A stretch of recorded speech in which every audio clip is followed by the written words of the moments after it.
कर दो। नमस्कार, स्वागत है आप सभी का। दोस्तों मैं धर्मेंद्र आप सभी का हार्दिक स्वागत अभिनंदन करता हूँ। दोस्तों मैथ्स एक काफ़ी इंपॉर्टेंट सब्जेक्ट है और मैथ्स में अर्थमेटिक में भी नंबर सिस्टम एक इतना शानदार टॉपिक है जिसका मतलब मैं कहूँ कोई भी आप एग्ज़ाम दीजिए वहाँ पर क्वेश्चन आपको मिलना ही मिलना है। चाहे आप ग्रेड का कोई भी एग्ज़ाम दीजिए, यानी ग्रेड की बात करूँ तो टीचर ग्रेड फर्स्ट, सेकंड या थर्ड, इन तीनों ग्रेड में नंबर सिस्टम से क्वेश्चन बनता ही बनता है। साथ ही अगर मैं कहूँ आपसे कि अगर आप पात्रता की परीक्षा देने जा रहे हैं रीट को लेकर, तो आपको वहाँ पर भी आपको डेफिनेटली क्वेश्चन देखने को मिल सकता है। तो कहने का मतलब number system is a very important part of the mathematics. और अगर आपने नंबर सिस्टम पढ़ा तो नंबर सिस्टम से जो बच्चों क्वेश्चन बनते हैं वो बहुत ही बेसिक लेवल पे पूछे जाते हैं। बेसिक लेवल का मतलब है कि नंबर सिस्टम से थ्योरेटिकल चीज़ें भी पूछी जा सकती हैं आपसे, जहाँ पर आपको बेसिक नॉलेज होना ज़रूरी है।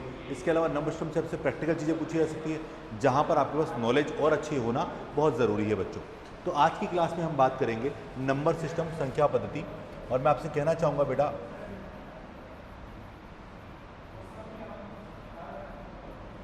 संख्या पद्धति, तो संख्या पद्धति के जो क्वेश्चन है बच्चों, वो किस तरह के क्वेश्चन आपसे पूछे जा सकते हैं उसके बारे में हम थोड़ी सी चर्चा करेंगे आज की क्लास में। और मैं आपसे कहना चाहूँगा कि नंबर सिस्टम को अगर आप बेसिकली अच्छे से सीख गए, एक बार थ्योरेटिकल चीज़ों को सीख गए, तो आपको पात्रता परीक्षा हो या ग्रेड फर्स्ट के एग्जाम है, ग्रेड सेकंड के एग्जाम है, तो वहाँ पर बेसिक नॉलेज से क्वेश्चन आपको देखने को मिल सकता है। तो टॉपिक का नाम है बेटा संख्या पद्धति,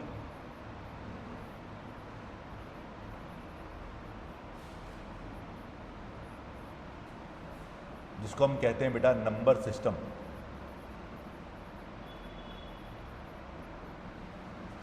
ठीक है, आपको यहाँ समझना है कि नंबर सिस्टम के अंदर जो नंबर्स हैं वो किस किस पार्ट में डिवाइड होते हैं, उन पे क्या क्या रूल्स फॉलो होते हैं, तो हम उसके बारे में थोड़ी सी विशेष चर्चा करेंगे।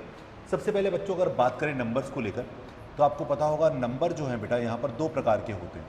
कितने प्रकार के? दो प्रकार के होते हैं। वैसे अगर मैं थोड़ा बात करूँ आगे तीन प्रकार को बना सकता हूँ, पर बेसिकली दो प्रकार हमारे नंबर्स के होते हैं।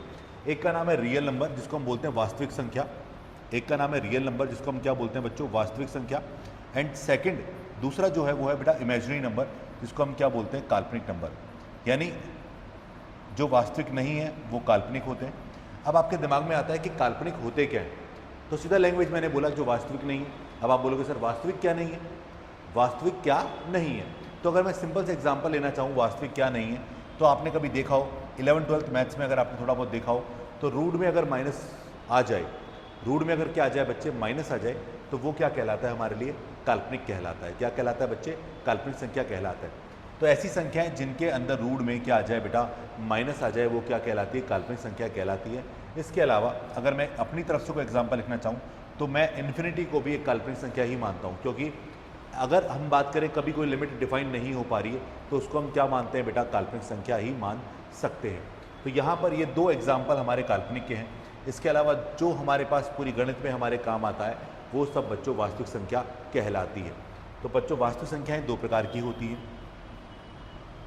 ठीक है। एक का नाम है हमारे पास परिमेय संख्या,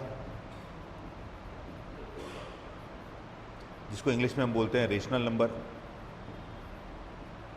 और दूसरा नाम है अपरिमेय संख्या, जिसको हम बोलते हैं बेटा इर्रेशनल नंबर। आपने सुना होगा कि परिमेय संख्या, रेशनल नंबर, अपरिमेय संख्या, इर्रेशनल नंबर। कई लोग इसमें कंफ्यूज होते हैं कि परिमेय संख्या और भिन्न संख्या एक ही होती है। तो पहले हम थोड़ा परिमेय संख्या को जानते हैं, फिर डिफरेंस क्लियर करते हैं कि परिमेय संख्या और भिन्न संख्या में क्या डिफरेंस किया जा सकता है। तो बेटा परिमेय संख्या जो होती है ना, परिमेय संख्याएं ऐसी संख्याएं जिन्हें P/Q में लिखा जा सके, ऐसे नंबर जिन्हें P/Q में क्या किया व्यक्त किया जा सके, यानी लिखा जा सके, वो सभी नंबर क्या कहलाते हैं बेटा? यहाँ पर परिमेय संख्याएं कहलाती है। लेकिन कंडीशन है कुछ कि यहाँ पर P और Q जो हमारे पास अंश बटा हर के रूप में है, वहाँ पर Q का मान यानी हर का मान कभी जीरो नहीं होना चाहिए। तो ऐसी वास्तविक संख्याएं जिन्हें आप P/Q के रूप में लिख सकते हैं और जहाँ Q का मान कभी जीरो ना हो, वो सब क्या कहलाती है बेटा? परिमेय संख्याएं कहलाती है। जैसे एग्जाम्पल की अगर मैं बात करूँ तो मैंने बोला 3/4, ये क्या है? परिमेय संख्या। मैंने बोला 22/7, ये क्या है? परिमेय संख्या। क्योंकि ये नंबर भिन्न के रूप में लिखे हुए हैं, P/Q के रूप में लिखे हुए हैं, इसलिए सब क्या हैं? ये परिमेय संख्याएं कहलाती हैं। जैसे इसके अलावा जैसे मैंने बोला 5, क्या 5 परिमेय संख्या है? तो आप बोलोगे सर जी हाँ परिमेय संख्या है 5। क्यों? क्योंकि आप 5 को 5/1 लिख सकते हो। क्या लिख सकते हो? 5 को 5/1 लिख सकते हो, इसलिए 5 भी क्या है बच्चों? एक परिमेय संख्या कहलाती है। 5 क्या कहलाती है? परिमेय संख्या कहलाती है। इसके अलावा अगर मैं बात करूं तो यहाँ पर देखो आप 3.57, अगर आप पॉइंट हटाओ तो इसका मतलब होगा 357/100। अगर आप इसका पॉइंट हटा देंगे बच्चों तो क्या आएगा? 357/100। तो ये भी हमारे लिए क्या है बच्चों? एक परिमेय संख्या कहलाएगी। क्या कहलाएगी? परिमेय संख्या। तो ऐसी संख्याएं जिनको आप P/Q में लिख सकते हो वो सब क्या कहलाती हैं बच्चों? परिमेय संख्याएं कहलाती है। तो अपरिमेय क्या होंगी? जिनको आप P/Q में नहीं लिख सकते वो हमारी अपरिमेय कहलाती हैं। कौन से एग्जाम्पल्स हैं? जैसे कि √2, √3, √5। ऐसे नंबर्स जैसे √2, √3, √5, ये सभी नंबर्स क्या है बच्चों? अपरिमेय है। क्यों? क्योंकि इनको परिमेय में नहीं लिख सकते, इसलिए क्या है? ये अपरिमेय नंबर्स है। क्या है ये? अपरिमेय। अच्छा, एक बहुत प्यारा एग्जाम्पल आपने सुना होगा, पाई।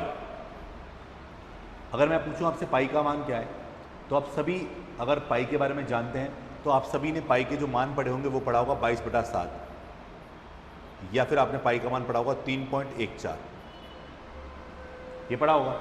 लेकिन पाई का मान ये दोनों ही नहीं है, और पाई का मान ये भी नहीं है 3.142857142857, ये पाई का मान ये भी नहीं है। तो फिर पाई का मान क्या है? तो बच्चों पाई का जो मान है वो है क्या? 3.14159226 और आगे भी चलेगा। तो यहाँ पर जो पाई का वास्तविक मान है, यानी पाई की जो रियल वैल्यू है बच्चों वो है 3.14159226 और आगे भी चलेगा।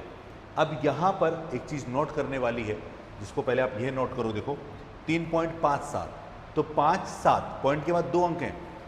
पॉइंट के बाद कितने अंक हैं? 2 अंक हैं। तो आपने जैसे इसमें पॉइंट हटाया, आपने लिखा 357/100। तो जब आपने इसको इस तरह से लिखा तो इसका मतलब ये हो गया कि क्या है ये हमारी P/Q यानी परिमेय संख्या है। वैसे अगर मैं इस वाली संख्या की बात करूं तो इस संख्या में पॉइंट के बाद कितने अंक हैं? तो आप बोलोगे सर पॉइंट के बाद कई अंक हैं, 1 2 3 4 5 6 7, बहुत सारे अंक चलते जा रहे हैं। तो ये संख्याएं हमारे लिए क्या है बेटा? अपरिमेय। तो पाई क्या है? एक अपरिमेय संख्या है, जबकि 22/7 क्या है? परिमेय संख्या। तो पाई का मान 22/7 नहीं होता है। अगर आप 22/7 को सॉल्व करेंगे ना, आप करके देखिएगा, इस वीडियो को रुक कर आप जब देखें तो आप इसको रोक कर आप एक बार चेक करो कैलकुलेटर से पाई का मान क्या आएगा। आपकी कैलकुलेटर में आपका जो मान आएगा वो आएगा 3.142857, 3.14 मतलब ये 3.142857। तो ये पॉइंट के बाद जो वैल्यू है ना 142857, ये रिपीट होगी। तो यही हमारा क्या कहलाता है बेटा? यही हमारे पाई का मान कहलाता है।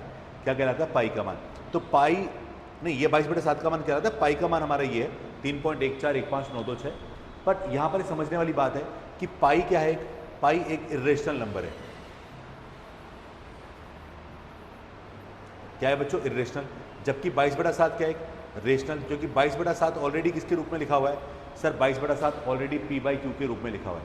तो अगर ये नंबर ऑलरेडी P/Q में लिखा हुआ है तो रेशनल है, और जो नहीं लिखा हुआ वो क्या है बच्चे? मतलब जिसको हम नहीं लिख सकते वो क्या है हमारा? इरेशनल। तो ये क्वेश्चन आपके एग्जाम में बन जाता है क्या कि पाई क्या है? तो पाई एक अपरिमेय संख्या है, जबकि 22/7 क्या है? एक परिमेय संख्या। अब आपके दिमाग में एक चीज़ अराइज होती है कि सर ये जो परिमेय है इसका मतलब यही तो है कि जो भिन्न है। परिमेय का मतलब क्या है बच्चों? जो संख्याएं भिन्न है। लेकिन ऐसा नहीं है वास्तव में। मैं आपको बताना चाहूँगा कि हर परिमेय संख्या भिन्न नहीं है। हर परिमेय संख्या बच्चों भिन्न नहीं है। क्यों? जरा सुनना आप। तो यहीं पर डिफरेंस क्लियर करो। देखो परिमेय संख्या को हम प्लस माइनस में लिख सकते हैं। परिमेय संख्या को बेटा हम प्लस माइनस में लिख सकते हैं, लेकिन भिन्न संख्या को हम नेगेटिव नहीं लिख सकते। जैसे मैं लिखा 5/7, बेटा ये भिन्न है और ये परिमेय भी है। लेकिन लिखा माइनस का 5/7, तो ये सिर्फ क्या है? परिमेय है, पर ये भिन्न नहीं है। क्यों? भिन्न का मतलब क्या होता है? भिन्न का मतलब होता है हिस्सा। भिन्न का मतलब क्या होता है? भाग। भिन्न का मतलब क्या होता है? हिस्सा। भिन्न का मतलब होता है भाग। जैसे कि ये पूरा बोर्ड है, इस पूरे बोर्ड का 5/7 भाग लिखा हुआ है, इसका मतलब 7 में से 5 भाग लिखा हुआ है। तो ये हमारा क्या है बेटा, ये हमारा भिन्न है। लेकिन भिन्न कभी नेगेटिव नहीं होता है, इसलिए जो संख्या नेगेटिव भिन्न में लिखी हुई हैं वो सिर्फ परिमेय कहलाएंगे, भिन्न नहीं कहलाएंगे। तो ये बात आपको समझनी है कि यहाँ पर परिमेय और भिन्न का अंतर क्या क्या होता है। चलिए क्लियर है आपको कोई बात, आगे बात करते हैं। तो देखो अब संख्याओं को फर्दर डिवाइड करें तो संख्याओं को अलग अलग रूप से डिवाइड किया जा सकता है। जैसे परिमेय संख्या को डिवाइड करते हैं तो हम बात करते हैं वहाँ पर किसके रूप में, हम बात करते हैं वहाँ पर पूर्णांक के रूप में, दशमलव के रूप में। लेकिन मैं आपको बताऊँ, आप नीचे से समझोगे तो आपको कन्फ्यूज़न होगा, आप इसको ऊपर से स्टार्ट करिए। कैसे, जैसे सबसे पहले हम बात करें प्राकृत संख्या। आपने नाम सुना होगा काफ़ी,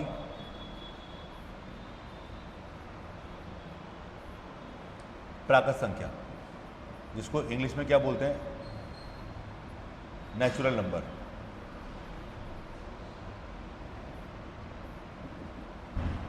प्राकृत संख्या यानी नेचुरल नंबर, क्या मतलब है इसका? ऐसी संख्याएं जो गिनती के काम आती हों,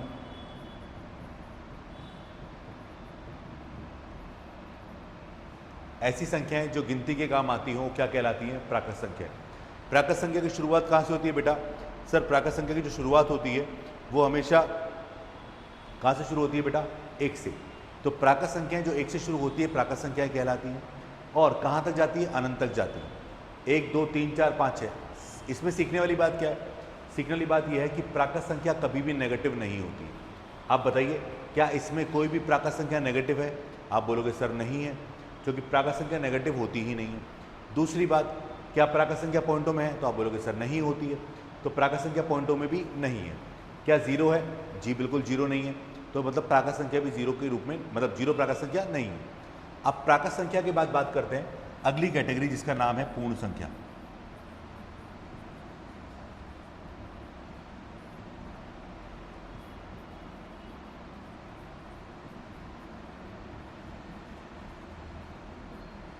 होल नंबर्स। अब जब प्राकृत संख्या की फैमिली में जीरो जोड़ दिया जाए, जब प्राकृत संख्या की फैमिली में बच्चों जीरो जोड़ दिया जाए तो एक नई फैमिली बन के आती है 0 1 2 3 4 up to infinity. 0 1 2 3 4 up to infinity, ये सभी नंबर्स क्या कहलाते हैं बेटा हमारे? ये सभी नंबर्स हमारे कहलाते हैं पूर्ण संख्या। यानी ऐसे नंबर्स जिनको जीरो से स्टार्ट किया जाए, या ऐसे कहूँ ऐसे नंबर्स जब प्राकृत संख्या में जीरो जोड़ दिया जाए तो एक नई फैमिली बनती है, इसको हम बोलते हैं पूर्ण संख्याएं। तो इन दोनों में सिर्फ डिफरेंस किसका है? जीरो का। अब यहाँ से एग्जाम में सही गलत के रूप में क्वेश्चन बन सकता है। कैसे बन सकता है क्वेश्चन? सेंटेंस के रूप में कैसे आएगा एग्जाम में आए तो? ऐसे बोलेगा कि प्रत्येक प्राकृत संख्या एक पूर्ण संख्या है। तो आप बोलोगे जी हाँ। Every natural number is a whole number. जी बिल्कुल सही है, क्योंकि आप देखेंगे प्रत्येक प्राकृत संख्या कहाँ दिख रही है? पूर्ण संख्या में। प्रत्येक प्राकृत संख्या कहाँ दिख रही है बच्चे? पूर्ण संख्या में। लेकिन प्रत्येक पूर्ण संख्या प्राकृत संख्या में नहीं है। प्रत्येक पूर्ण संख्या बच्चों प्राकृत संख्या में नहीं है। इसका मतलब ये है कि every natural number is a whole number but every whole number is not a natural number. Okay, अब आगे देखो पॉइंट नंबर 3। बाकी इसमें देखोगे यहाँ भी नेगेटिव नहीं है, यहाँ भी पॉइंटों में नहीं है, तो अभी भी ये क्लियर है। अब तीसरी कैटेगरी, इसका नाम क्या है बेटा? पूर्णांक संख्या।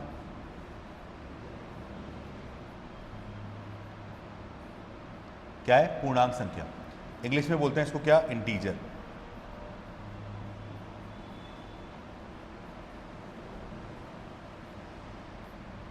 Integer number. अब देखो हिंदी में तो नाम पढ़ोगे तो बहुत आसान है, पूर्णांक यानी पूरा अंक। पूर्णांक का मतलब क्या है बच्चे? पूरा अंक। ऐसा नंबर जिसमें पूरा अंक हो वो कहलाता है पूर्णांक संख्या। ये नंबर जो है ना बच्चों, ये नेगेटिव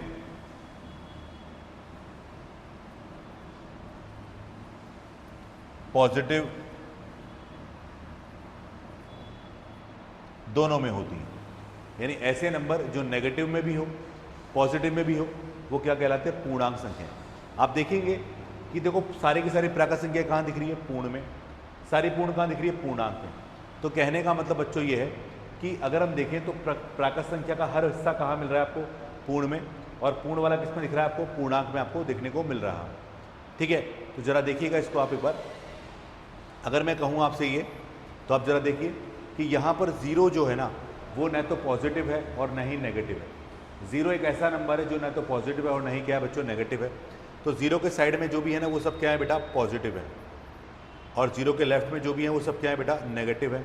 तो कहने का मतलब ये है कि जीरो के बाईं और जितनी भी संख्याएं वो क्या है, नेगेटिव है, और जीरो के दाईं और जितनी भी संख्याएं वो सब क्या है बेटा, पॉजिटिव है। अब आप देखो जितने भी पॉजिटिव इंटीजर है ना, धनात्मक पूर्णांक संख्या है ना, वो देखो सब प्राकृत संख्या में। तो यहाँ से एक सेंटेंस और निकल कर आया कि प्रत्येक धनात्मक पूर्णांक क्या है, एक प्राकृत संख्या है कि नहीं।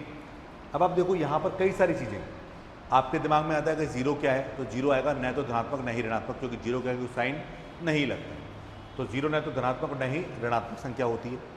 तो देखो प्रत्येक प्राकृत क्या दिख रही है, प्रत्येक प्राकृत पूर्ण संख्या होती है। प्रत्येक पूर्ण क्या है, प्रत्येक पूर्ण पूर्णांक संख्या है। प्रत्येक प्राकृत क्या है, पूर्ण, और प्रत्येक पूर्ण क्या है, पूर्णांक, और ये तीनों किसके भाग हैं, ये तीनों भाग है बेटा किसके, हमारे परिमेय संख्याओं के। तो आई थिंक यहाँ तक सारी कहानी क्लियर होगी आपको, यहाँ तक सारी कहानी क्लियर होगी। अब हम नंबर्स को थोड़ा अगर आगे लेकर जाएं तो एक बड़ा ही स्पेशल नंबर निकल कर आता है जिसका नाम है डेसिमल नंबर। डेसिमल नंबर, दशमलव संख्या।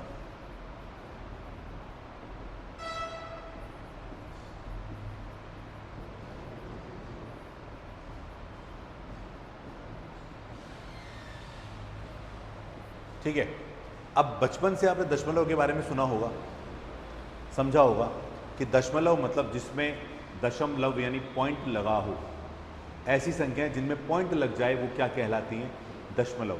लेकिन एग्जाम में क्वेश्चन कहाँ से बनता है बच्चे, एग्जाम में क्वेश्चन बनता है दशमलव के अंदर ही। कहाँ से बनता है, दशमलव के प्रसार से। दशमलव का जब प्रसार किया जाता है तो प्रसार से परिमेय अपरिमेय किस संख्या के रूप में निकल कर आता है, उस पर क्वेश्चन आपसे पूछा जाता है बच्चों। तो मैं वही कहना चाहूँगा, देखिएगा। तो पहले मैं आपके सामने कुछ एग्जाम्पल लिख रहा हूँ दशमलव के, और आप देखिएगा कि क्या ये जो एग्जाम्पल है आपको पता है दशमलव के एग्जाम्पल है कि नहीं है। जैसे मैंने पहला एग्जाम्पल लिखा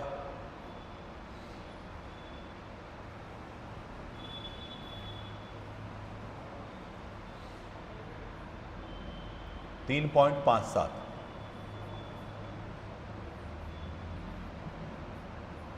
दूसरा एग्जाम्पल 2.576, ठीक है। तीसरा एग्जाम्पल 0.3333, चौथा एग्जाम्पल 0.3 बार, पांचवा 3.1415, 926,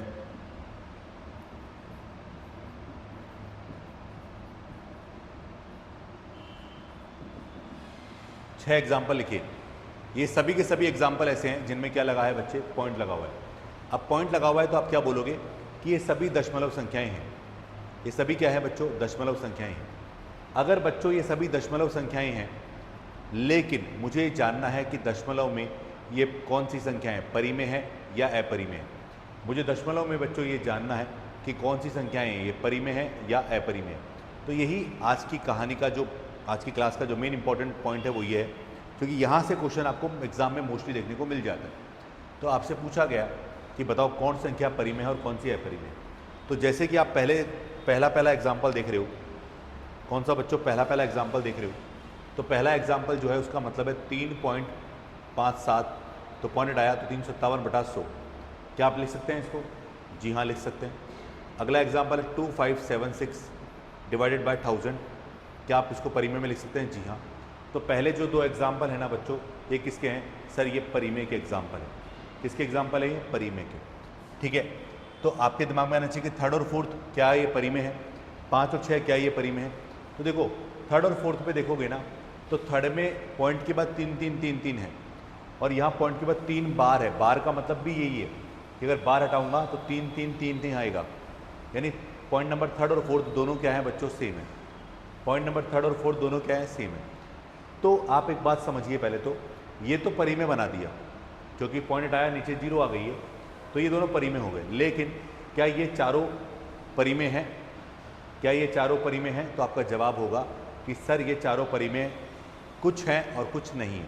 तो कौन कौन परिमेय है, पहले दो तो बन गए, तो 3 और 4 ये भी परिमेय है। तो बेटा 3 और 4 जो है ना बेटा, ये भी क्या है बच्चों, परिमेय है। अब बताऊंगा कैसे, पर पहले 4 क्या है बच्चों, परिमेय है। और लास्ट दो क्या है,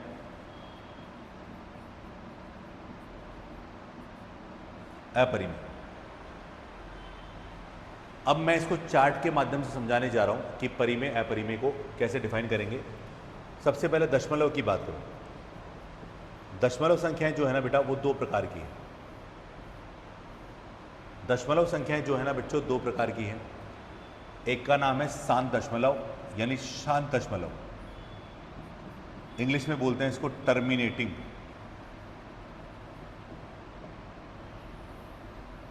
क्या बोलते हैं? टर्मिनेटिंग शांत दशमलव।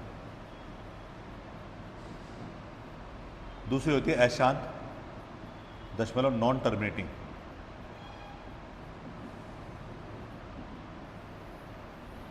अब टर्मिनेटिंग यानी शांत दशमलव कौन सी होती है, तो आप जरा देखिएगा, मैं आपको एग्जाम्पल बोर्ड पे लिखे हुए हैं उसके माध्यम से समझाना चाहूँगा।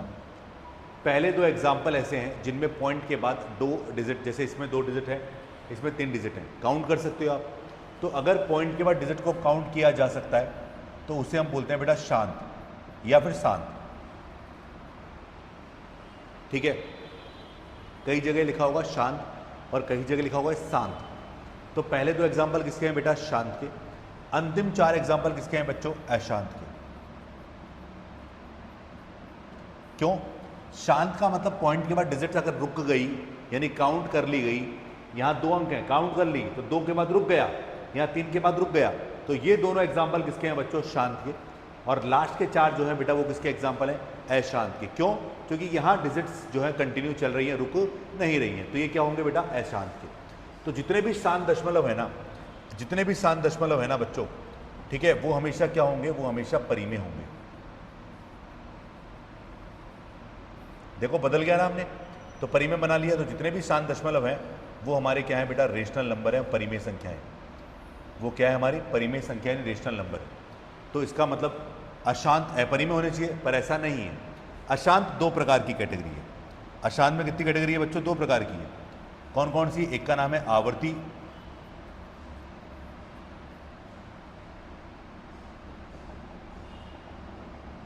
थर्ड और फोर्थ जो है बेटा वो है आवर्ती यानी रिपीटेशन, और लास्ट दो क्या है बेटा? अनावृत्ति।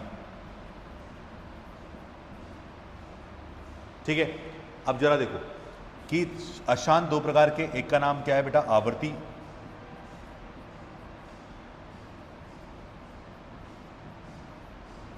और दूसरे का नाम क्या है? अनावृत्ति। आवृत्ति को बोलते हैं रिपीटिंग, रिपीटिंग का मतलब रिकरिंग, और दूसरा अनावृत्ति यानी नॉन रिपीटिंग।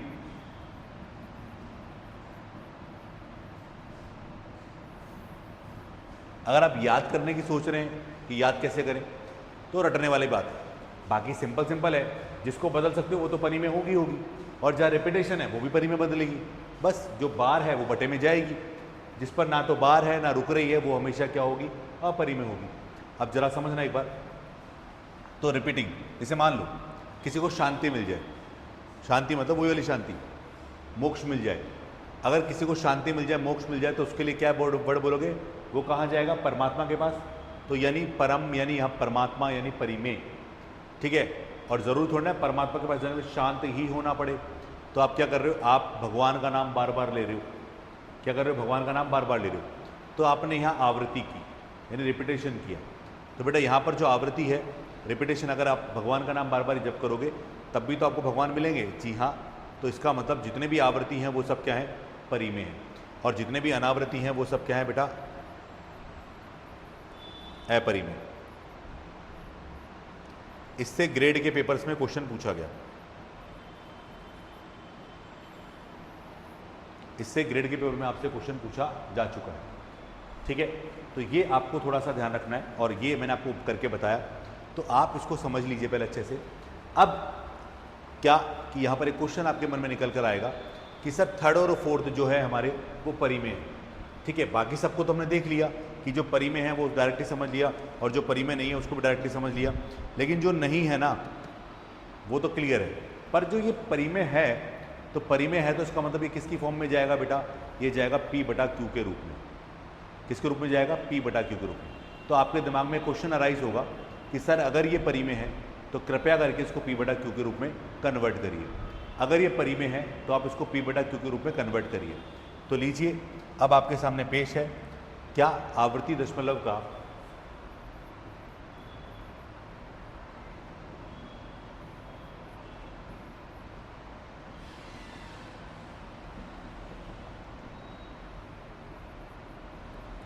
आवर्ती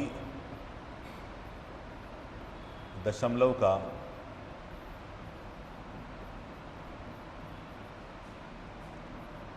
पी बटा क्यू रूप यानी परिमेय रूप। और इस पे क्वेश्चन आता है एग्जाम में क्या कि आवर्ती दशमलव को पी बटा क्यू के रूप में लिखो यानी परिमेय के रूप में लिखो। अब आप इसको पी बटा क्यू के रूप में लिखोगे तो कैसे लिखोगे जरा सुनना। सबसे पहले मैं मेथड की बात करता हूँ। क्वेश्चन क्या है, जैसे कि 0.3 बार का पी बटा क्यू रूप ज्ञात करो। क्वेश्चन है 0.3 बार का पी बटा क्यू रूप ज्ञात करो।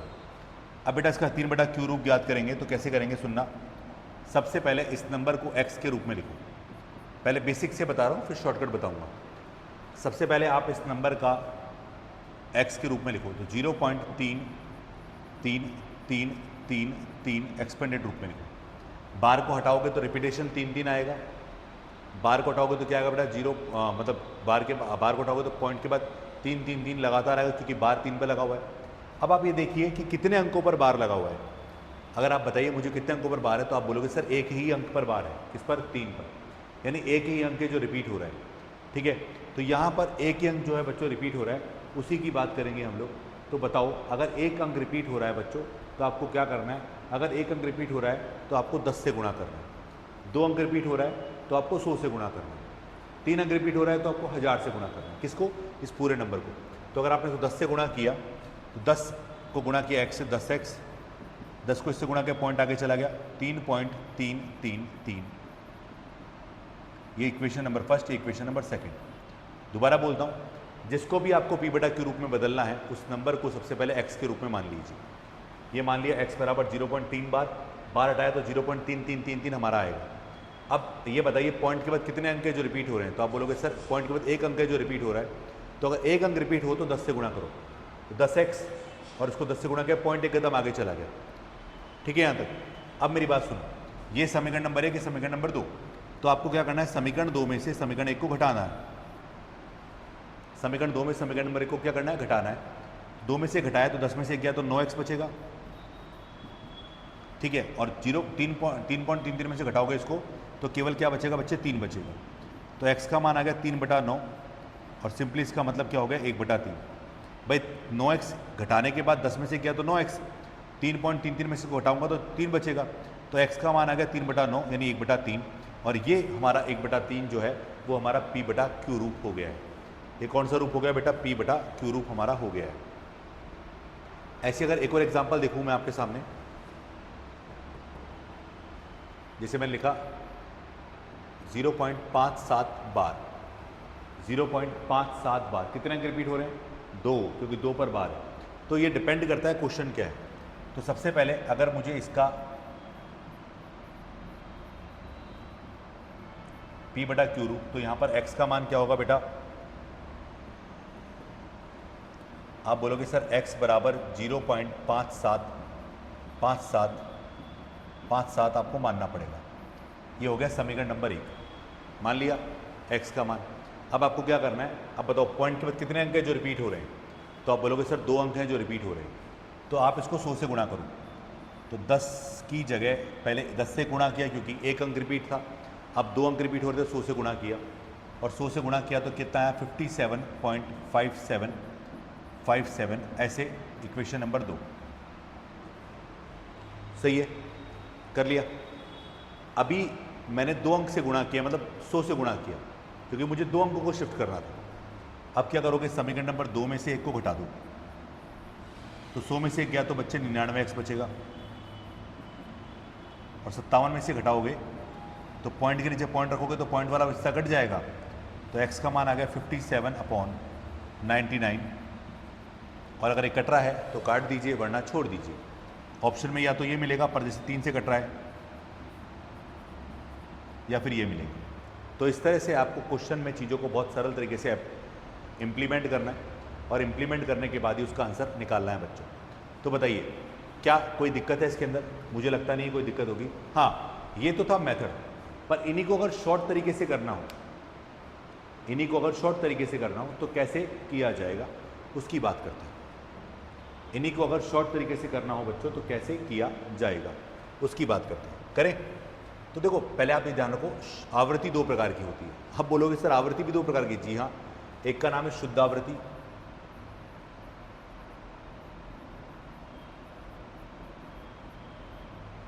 और दूसरे का नाम क्या है बेटा? अशुद्ध आवृत्ति। शुद्ध आवृत्ति का मतलब क्या होता है बेटा? अभी देखना, पता चलेगा शुद्ध आवृत्ति का मतलब क्या होता है। देखो जरा, 0.7 बार, पॉइंट के तुरंत बाद बार लग जाए, पॉइंट के तुरंत बाद बार लग जाए तो उसे हम कहते हैं बेटा शुद्ध आवृत्ति। 0.17 पे बार, यह है शुद्ध आवृत्ति।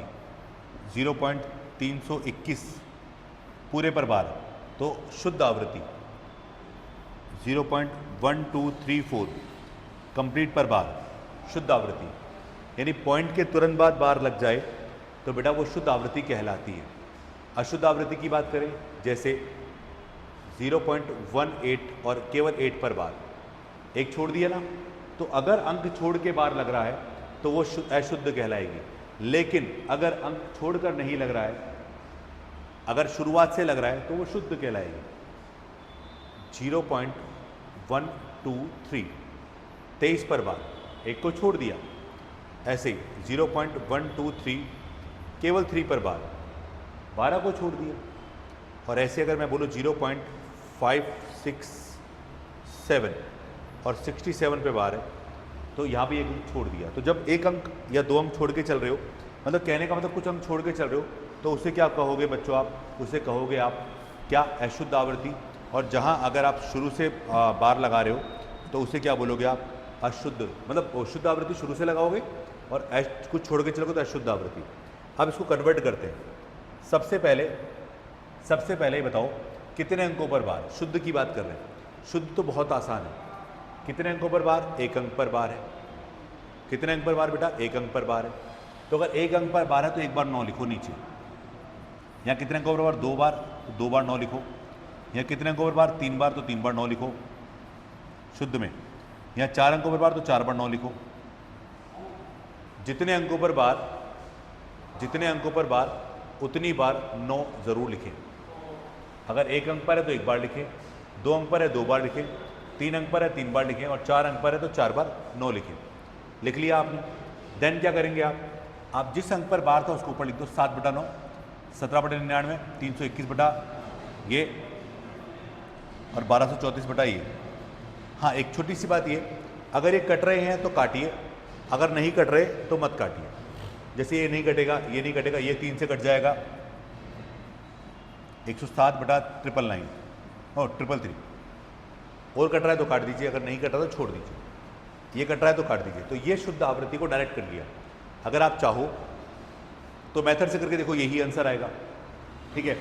और दूसरा, अगर हम बात करें अशुद्ध की बात करें तो अशुद्ध को कैसे करेंगे जरा सुनना एक बार आप। अब बताओ कितने अंकों पर बार? एक अंक पर। कितने पर बार नहीं है? एक पर नहीं है। पॉइंट के बाद एक अंक पर बार है इसलिए 9, और एक पर बार नहीं है इसलिए 0। यहाँ पर क्या लिखोगे बच्चों? 2 अंक पर बार तो 2 बार 9, और एक पर बार नहीं तो 0। यहाँ एक अंक पर बार पर 2 पर बार नहीं तो 2 बार 0। एक अंक पर बार, जितने अंकों पर बार उतनी बार 9, जितने अंकों पर बार नहीं उतनी बार 0।